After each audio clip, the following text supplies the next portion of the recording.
Think history is just about kings and castles? Nah, it's we who are in mud and misery. We rose, got angry, and made 'em listen. Want the real story? Stick around. To the grimy and tumultuous world of the medieval peasant, a time when life was harsh and survival was a daily struggle. The Dark Ages, as they are often called, were not kind to the common folk. Forget knights in shining armor and damsels in distress. Those are the stories of the privileged few. The real story lies in the lives of the peasants, who toiled endlessly under the shadow of grand castles and noble courts. We're about to delve into the nitty-gritty of mud, toil, and the occasional, rather spirited peasant revolt. These revolts were not just random acts of defiance, they were desperate cries for justice and better living conditions. Life for the peasantry was tough, taxes were high, and the nobility, well, let's just say they enjoyed the finer things in life.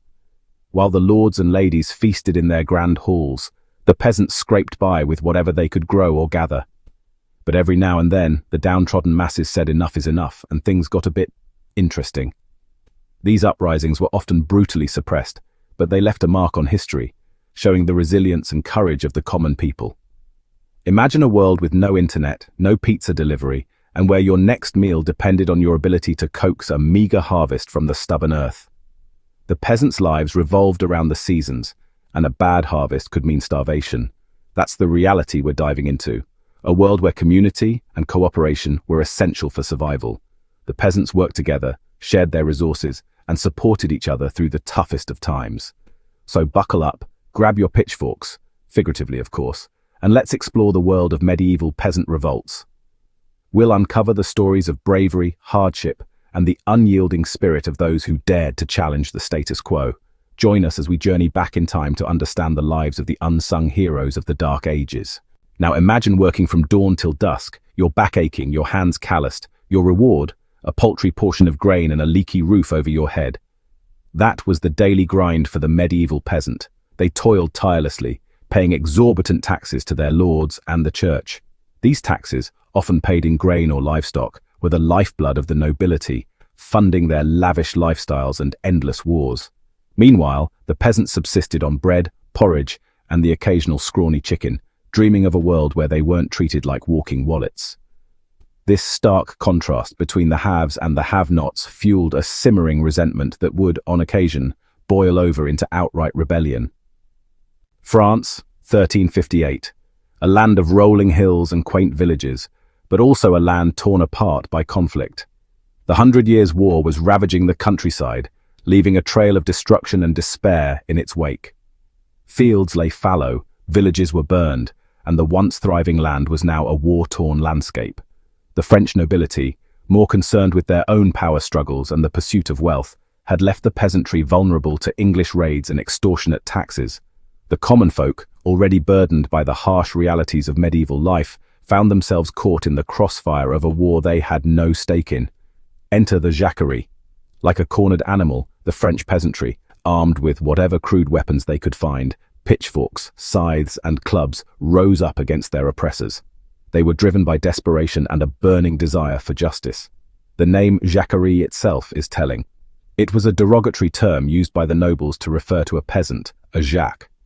This uprising was not just a rebellion, it was a statement, a declaration that the peasants would no longer be trampled underfoot. The rebellion was brutal and chaotic.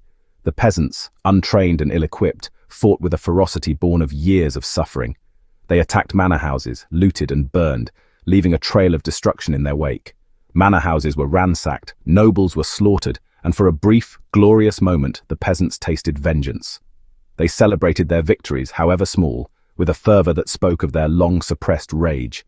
While the jacquerie was ultimately crushed with ruthless efficiency by the nobility and their forces, it serves as a stark reminder of the fury that simmered beneath the surface of medieval society. The rebellion may have been short-lived, but its impact was profound, echoing through the annals of history as a testament to the indomitable spirit of the oppressed. Across the Channel, a similar story was brewing. In 1381, England faced its own peasant uprising, this one led by the charismatic Wat Tyler. Driven by the crushing weight of taxation, particularly the hated poll tax, and fueled by the fiery rhetoric of preachers like John Ball, the English peasants marched on London. Their demands? An end to serfdom, fair wages, and a say in their own governance. Bold demands indeed. They even had the audacity to confront the young King Richard II himself at Smithfield. For a fleeting moment, it seemed like their demands might be met. But history, as we know, is a fickle mistress. A king betrayed, a rebellion crushed.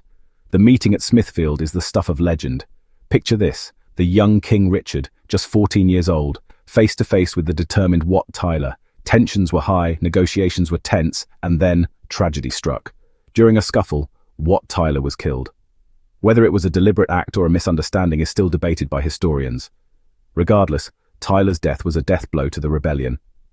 Richard, perhaps sensing an opportunity, revoked his promises and unleashed a brutal crackdown. The leaders were executed, the rebels dispersed, and the chance for meaningful reform was lost. Lady Godiva, riding for relief. Now, let's talk about Lady Godiva. She is a figure shrouded in both legend and historical significance, a woman whose story has transcended centuries. No, not the chocolate company. While the name might evoke images of delicious treats today, the original Lady Godiva's tale is far more compelling and dramatic. We're talking about the real Lady Godiva, an 11th century noblewoman who dared to stand up for the common folk. She was married to Leofric, the powerful Earl of Mercia, and lived during a time when the gap between the nobility and the common people was vast and often cruel. Legend has it that her husband Leofric imposed crippling taxes on the people of Coventry. These taxes were so burdensome that they left the townspeople in a state of despair, struggling to make ends meet and survive. Godiva, moved by their plight and driven by a sense of justice and compassion, pleaded with him to relent. She couldn't bear to see the suffering of the people and took it upon herself to advocate for their relief. Leofric, being a bit of a prankster, or perhaps just incredibly stubborn, agreed to lower taxes only if Godiva rode naked through the town square. It was a challenge meant to dissuade her, a condition he thought she would never accept. Godiva, being a woman of her word, and perhaps possessing a touch of theatrical flair, agreed. She saw it as a necessary sacrifice for the greater good. On the appointed day, she rode through the streets of Coventry, her long hair covering her modesty, while the townspeople, out of respect and gratitude, stayed indoors and shuttered their windows. The rest, as they say, is history. Her courageous act led to the reduction of the oppressive taxes, and she became a symbol of selflessness and bravery. Her story has been passed down through generations, immortalized in various forms of art and literature. And yes, the whole peeping Tom bit is part of the legend too, a cautionary tale about the dangers of unchecked curiosity. According to the story, one man, known as Tom, couldn't resist the temptation to peek at Godiva during her ride. As punishment, he was struck blind. This part of the legend serves as a reminder of the respect and privacy that should be afforded to acts of bravery and sacrifice. Death and taxes, when the Black Death upset the Applecart. Fast forward a few centuries, and we encounter another major turning point, the Black Death. This devastating plague, which wiped out a third of Europe's population, had a surprising side effect. It empowered the peasantry. With so many dead, labor became a valuable commodity. Suddenly, those who toiled the land had leverage. They could demand better wages, better treatment, and even a degree of freedom they could only dream of before. The Black Death, while a horrific tragedy, inadvertently sowed the seeds for social and economic change, shifting the balance of power in ways that reverberated for centuries. Echoes of rebellion, their significance, then and now. These tales of rebellion, from the fury of the Jacquerie to the tragic demise of Wat Tyler, and even the legendary ride of Lady Godiva, remind us that even in the darkest of times, the human spirit yearns for justice and equality. Though often brutally suppressed, these uprisings forced the ruling classes to acknowledge the plight of the peasantry, even if only briefly.